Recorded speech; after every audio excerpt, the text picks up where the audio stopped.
रास्ते का कांटा। मंसूर बिन ज़की रहमतुल्लाह अलैह जब मरज़ल मौत में मुब्तला हुए तो रोने लगे और इस तरह बयान करने लगे जिस तरह कोई माँ अपने बच्चे के मरने पर बयान करती है।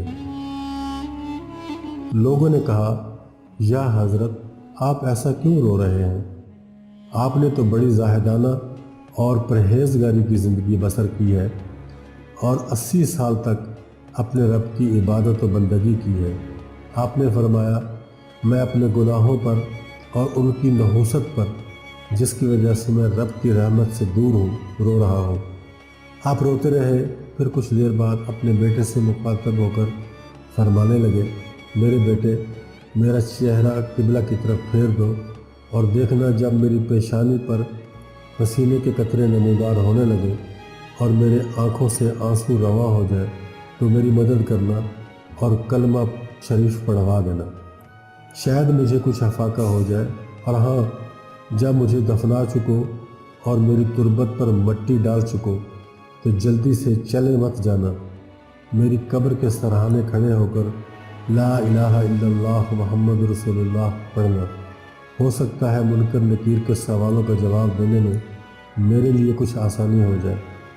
इसके बाद हाथ उठाकर दुआ करना और कहना, या अल्लाह, ये तेरा बंदा है, इसने जो गुनाह किए हैं सो किए हैं। अगर तू इसे अजाब दे तो ये उसका मुस्तहक है और अगर तू इसे माफ़ कर दे तो ये तेरे शायान शान है। फिर मुझे अलविदा कहना और लौट आना। आपके सादतमंद बेटे ने आपकी वसीयत पर हर्फ ब हर्फ अमल किया। फिर उसने दूसरी रात ख्वाब में आपको देखा तो पूछा, अब्बा जान, क्या हाल है? आपने फरमाया, बेटा, मामला तेरे वहम गुमान से भी बढ़कर मुश्किल और सख्त था। जब मैं हिसाब के लिए रब की बारगाह में खड़ा हुआ तो रब ताला ने फरमाया, मेरे बंदे, बता मेरे पास तू क्या लेकर आया है? मैंने अर्ज़ की, या अल्लाह, 60 हज लाया हूँ। निदा आई, मैंने इनमें से एक भी कबूल नहीं किया। ये सुनकर मुझ पर लज्जा तारी हो गया। अल्लाह ताला ने फिर पूछा, बताओ और क्या लाए हो? मैंने अर्ज़ की, 1000 दिरहम का सदका व खैरात। निदा आई, इनमें से एक दिरहम भी कबूल नहीं किया गया। मैंने कहा, फिर तो मैं हलाक हो गया।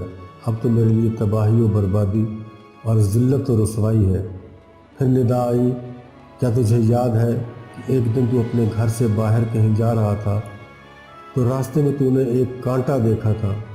फिर लोगों को अजियत से बचाने की नीयत से तूने वो कांटा रास्ते से दूर कर दिया था। मैंने तेरा वही अमल कबूल किया और उसी की वजह से तुझे बख्श रहा हूँ। मैंने तेरा वही अमल कबूल किया है और उसी की वजह से तुझे बख्श रहा हूँ।